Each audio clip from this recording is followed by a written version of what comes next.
Bonjour à tous, je vais vous présenter aujourd'hui donc dans cette vidéo comment installer le plugin PowerPoint pour générer automatiquement des fils d'Ariane.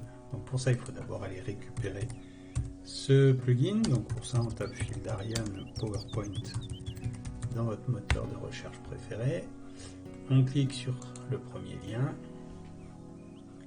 et on descend un petit peu en fait pour récupérer ce plugin qui se trouve ici. On le télécharge et on l'enregistre donc sur son disque dur.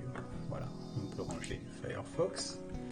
Notre plugin est arrivé dans le dossier de téléchargement et on va le déplacer pour le mettre à un endroit qui sera son endroit définitif, donc qui ne devra pas changer parce que PowerPoint aura un lien dessus. Donc j'ai choisi de le mettre par exemple dans un dossier que j'ai appelé C No Save Fil d'Ariane PowerPoint. Donc je déplace mon PPA et maintenant je lance PowerPoint pour configurer ce plugin. Je prends une présentation quelconque et on va donc dans Fichier Options. Et ici, alors selon la configuration de sécurité de votre poste, il peut être nécessaire d'aller dire qu'on fait confiance au répertoire où on a installé le PPA. Donc pour ça, on va dans Centre de gestion de la confidentialité et on clique sur ce bouton qui est d'ailleurs mal nommé. En fait, ce sont les paramètres du centre de gestion de la confiance et non pas de la confidentialité.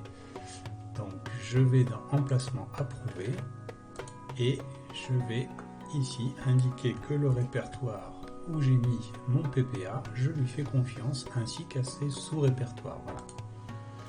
Une fois que ça c'est fait, on peut aller dans Complément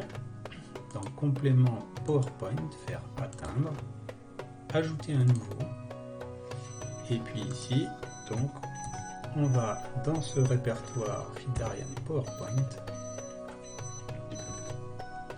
et sélectionner donc le fichier PPA. Voilà.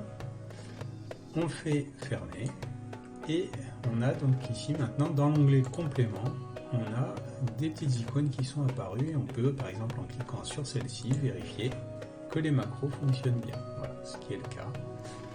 Voilà, et je vous propose donc de passer à la prochaine vidéo pour apprendre à utiliser en fait ce plugin. À très bientôt.